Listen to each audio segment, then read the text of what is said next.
नमस्कार साथियों, Suryanagari unique law classes के यूट्यूब चैनल पर मैं डॉक्टर उर्मिला राठी आपका हार्दिक स्वागत अभिनंदन करती हूँ। बात करते हैं हम लोग राजस्थान एपीओ की।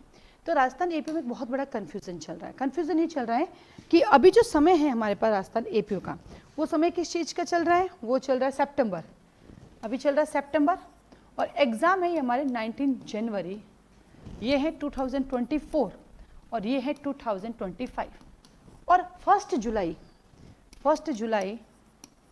2024 को 3 न्यू क्रिमिनल लॉ आ गए और वही 3 क्रिमिनल न्यू लॉ हमारे कोर्ट्स में है। अब सबसे बड़ा कन्फ्यूज़न ये है कि क्या हमें नया पढ़ना है पुराना? ये सवाल मेरा भी है, क्योंकि अपना जो मेन एग्जाम होगा वो जून 2025 में होगा, तब तक तो 1 साल हो जाएगा नया आने का। लेकिन अभी तक कोई इन्फॉर्मेशन नहीं आई, कोई नोटिफिकेशन नहीं आई। तो वैसे अब नहीं आना चाहिए। क्यों नहीं आना चाहिए? कि जब भी कोई नई चीज़ आती है तो उसका एक वर्ड यूज़ होता है, ये प्रोस्पेक्टिव यूज़ होगा, ना कि रेट्रोस्पेक्टिव। तो भैया आपने वैकेंसी पहले निकाल ली और अभी जो एपीओ बनेंगे वो पुराने केसेस भी आएंगे, नए वाले तो ट्रेनिंग में भी सीख लेंगे, पर पुराने वाले भूल जाएंगे। तो जो पुराने केस है, आप एपीओ बनते क्या सारे पुराने केस खत्म हो जाएंगे क्या? वो तो चलते रहेंगे ना। और जब एपीओ बनेंगे तो आपकी ट्रेनिंग भी होएगी कि नहीं होएगी? तो इसलिए अभी तक आरपीसी को नोटिस नहीं निकाला। मेरी एक जने से बात भी है तो उन्होंने कहा जो सिलेबस में लिखा वही आएगा। तो उसी वे में हमने पढ़ना शुरू कर दिया, क्योंकि आप देखो सितंबर आ गया, तो जुलाई अगस्त सितंबर 2.5 महीने, 2.5 महीने हो गए, अभी तक कोई इन्फॉर्मेशन नहीं आई। तो जो सिलेबस में वही पढ़ना, यही मुझे इन्फॉर्मेशन मिली, नंबर 1। अब आता नंबर 2 कि आप पुराना पढ़ लो। अब दूसरी गड़बड़ी आ रही है कि पहले तो अगर नहीं कहा, दूसरी आ रही है कि सिलेबस डिफाइन है, उसमें उतना ही पढ़ना है क्या? तो मैं आपको बताती हूँ।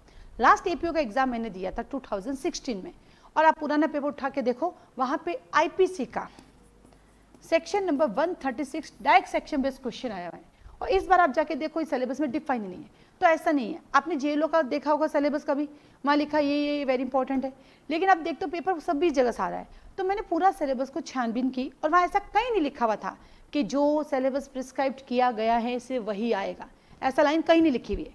वो सिर्फ दे दिए इनको प्रायोरिटी देते हैं, मतलब वहाँ पे ये इनको प्रायोरिटी देते हैं, पर ऐसा नहीं है। अगर कोई नया क्वेश्चन आ गया तो अभी ऑब्जेक्शन नहीं कर सकते, सिलेबस में नहीं था।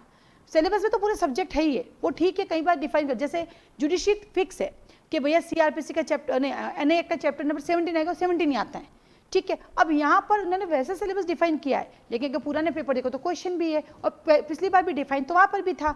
तो ये कन्फ्यूजन है, क्योंकि मैंने कल यही रिसर्च किया टाइम बैठ के कि क्या वहाँ ऐसा कोई लाइन लिखी हुई है कि जो इस सिलेबस में डिस्क्राइब्ड है वही है, ऐसा कुछ नहीं। इसलिए हमारे यहाँ पे जो एपीओ के बैचेस चल रहे हैं इसमें हम पूरा ही पढ़ रहे हैं। हाँ, ये है कि जो सिलेबस में उनको हम लोग ज़्यादा पढ़ रहे हैं, ज़्यादा रटा रहे हैं कि भाई ये पहली प्रायोरिटी है, बट दूसरे को इग्नोर ना करें। कल को आ गया तो ये तो कह देंगे आरपीसी वाले कि हमने ये कब पहली प्रायोरिटी इसको देंगे, ये थोड़ी का हम पूछेंगे नहीं। तो जो सिलेबस में उनको हम प्रायोरिटी देके रटा के और डिटेल में लिख रहे हैं, और जो नहीं आ रहे हैं उसको भी हम रीडिंग करते हुए जा रहे हैं, ताकि इन द केस वो आ गया तो आप उसको कर सकते हैं। तो आपको दोनों क्लियर हो गए कि पढ़ना तो पूरा ही है। अब आता है हमारे बैचेज हैं वो रनिंग चल रहे हैं।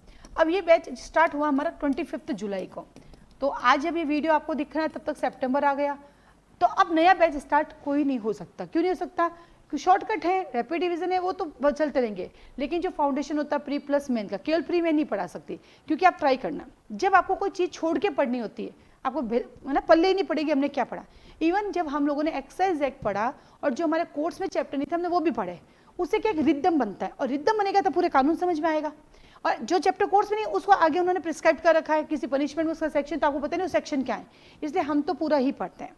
तो अब जब पूरा ही पढ़ना है तो अब सितंबर आ गया, अक्टूबर नवंबर दिसंबर, जनवरी में तो एग्जाम है। कितने फास्ट दिन निकल रहे हैं, 3 महीने बच्चे सिर्फ आप लोगों के पास, कितना सारा याद करना है आप लोगों को, ध्यान रखना, इसलिए हम तो पूरा ही पढ़ा रहे हैं। तो हमारा प्री प्लस मेन साथ ही चल रहा है। अब आप कहेंगे मेन बाद में कर लो, तो है ही नहीं, क्योंकि मुझे लॉ पूरा ही पढ़ाना पड़ता है, ठीक है। हिंदी इंग्लिश में हमारे साथ ही चलती है, और वैसे भी आपके पास आगे 6 महीने हैं, तो फिर से आपको 6 महीने फिर से सब कुछ आपका चला जाएगा, तो इसलिए साथ साथ पढ़ो। आज जो याद किया हुआ ना वही आपको याद आएगा, ये हमेशा ध्यान रखना। मैं आज भी जब क्लास में पढ़ा रही थी बीएसए, तो बच्चों को डेफिनेशन पूछ रही थी, तो उन्होंने कहा अभी तुम सेक्शन याद कर रहे हैं, मैंने कहा नहीं, गलत।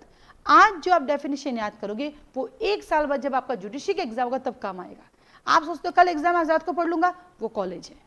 अगर आपको कोई कंपटीशन एग्जाम फाइट करना है तो आज पढ़ा हुआ कल काम नहीं आएगा, उसके लिए 1 साल की मेहनत काम आएगी, इसलिए प्री प्लस साथ चल रहे हैं। अब इस केस में जब आज ज्वाइन करते हो तो अब तक जो सब्जेक्ट हो गए, जैसे कि 25 जुलाई को जो बैच स्टार्ट हुआ उसमें हमारा एविडेंस हो गया, लगभग खत्म होने वाला, तो उसकी सिर्फ रिकॉर्डिंग ही मिलेगी, SC/ST की सिर्फ रिकॉर्डिंग ही मिलेगी। आईपीसी का जितना पार्ट हो गया उसकी रिकॉर्डिंग, बाकी का कंटिन्यू आप कर सकते हैं, बाकी सारे सब्जेक्ट अब आएंगे। ऐसे तो हमारा एक बैच आज से 6 महीने पहले ही खत्म हो गया, वो रिकॉर्डिंग हम दे ही नहीं रहे, इस नई बैच की नई रिकॉर्डिंग मिल रही है और जो जो सब्जेक्ट आ रहे हैं उसको आप जो साथ में भी पढ़ सकते हैं, उसकी रिकॉर्डिंग भी ले सकते हैं। अब आता है टेस्ट पेपर, बिल्कुल प्री प्लस मेन के टेस्ट पेपर साथ ही देते हैं। हम कई बार डिले हो जाता है काम की दिक्कत से, बाकी वो कोशिश रहती है कि हम पेपर आपको टाइम पे ही प्रोवाइड करवा देते हैं।